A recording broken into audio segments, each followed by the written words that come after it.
You start taking creatine, you get your blood drawn, and you wait for that one specific number to spike.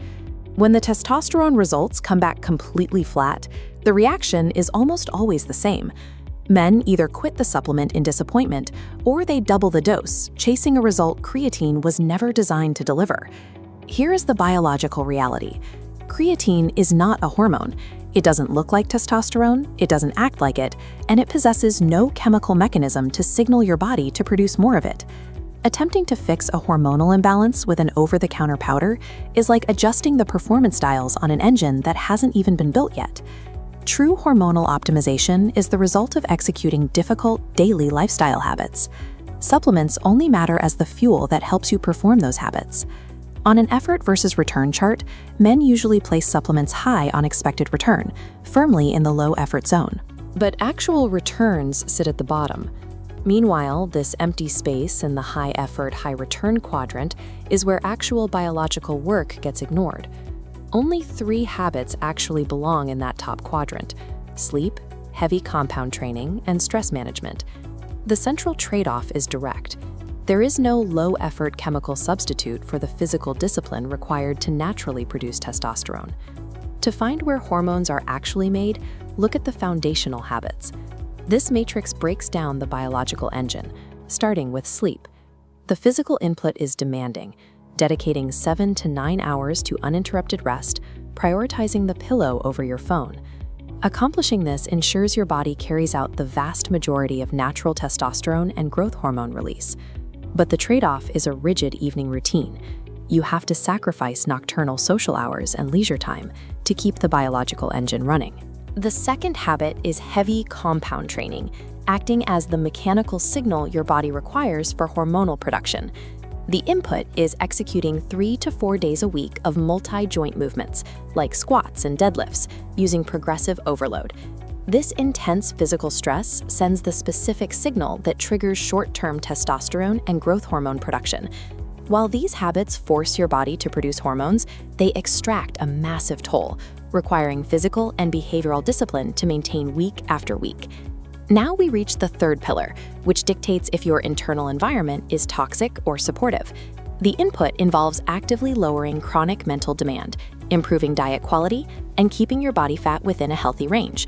The outcome is critical. Lowering the stress hormone cortisol prevents it from suppressing your testosterone function. There is a hidden danger here. Even if a blood test shows normal testosterone levels, chronically high cortisol prevents your body from actually utilizing it. Maintaining a low-stress, low body fat environment requires continuous psychological discipline and dietary restriction.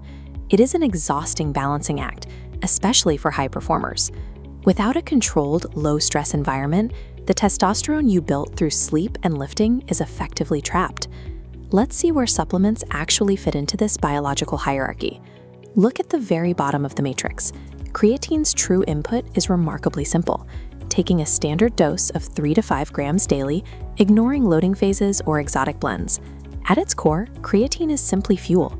Your body uses it to store phosphocreatine, which rapidly refills cellular energy during heavy exertion.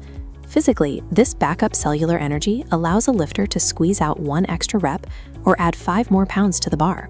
Creatine's influence extends past skeletal muscle and into the central nervous system. Your brain consumes roughly 20% of your daily energy, and under chronic stress, it depletes those energy reserves first. Creatine acts as a backup energy buffer for neurons, directly reducing mental fatigue and lessening your brain's overall stress load. By reducing that mental fatigue, cortisol drops slightly. This creates the supportive biological environment your testosterone needs to function. As more creatine is processed, a byproduct called creatinine builds up in the blood. This often confuses standard medical screenings, appearing to indicate kidney stress on paper, even though research confirms that for healthy adults, it is simply a reflection of the supplement's metabolism. Creatine provides zero direct hormonal benefit on its own. It merely amplifies your capacity to execute heavy training and manage the stress that builds testosterone. Applying this biological hierarchy to real-world scenarios helps find your specific hormonal bottleneck. This flowchart splits into 2 profiles: the supplement chaser and the burned-out optimizer. Take the supplement chaser, a beginner spending hundreds on test boosters while sleeping poorly and skipping heavy leg days. The harsh truth? Dollars spent on supplements are wasted until heavy training and sleep are embraced. Then we have the burned-out optimizer, a high performer training relentlessly, but experiencing flat moods and zero motivation. Their failure point isn't a lack of effort in the gym. Instead, it is dangerously high cortisol crushing their hormone utilization. The required trade-off is counterintuitive. They must sacrifice intense training volume in favor of sleep and active stress reduction to let their body recover. True vitality and strength in your 30s and 40s is not the result of a short-term chemical workaround. Optimized natural testosterone is simply the inevitable byproduct of building a consistent lifestyle of heavy training, quality sleep, and managed stress, creating an environment that your body naturally wants to support.